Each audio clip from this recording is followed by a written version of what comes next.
Pieni niksi, miten saada pullosta hyötyesine.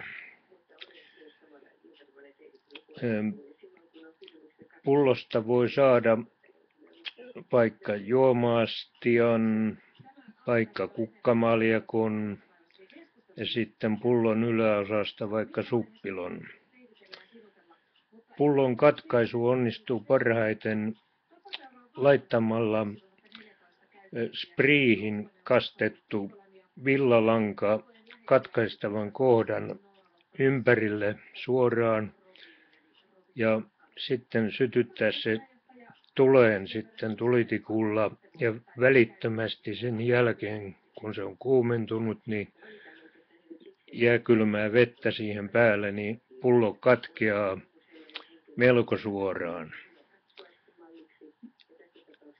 Jos siitä haluaa vaikka juomalasiin, niin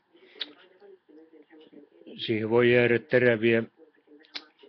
teräviä näitä reunoja, ne voi hioa pois santapaperilla tai rälläkällä. Tässä on hyvä ohje esineen uudelleen käyttöön.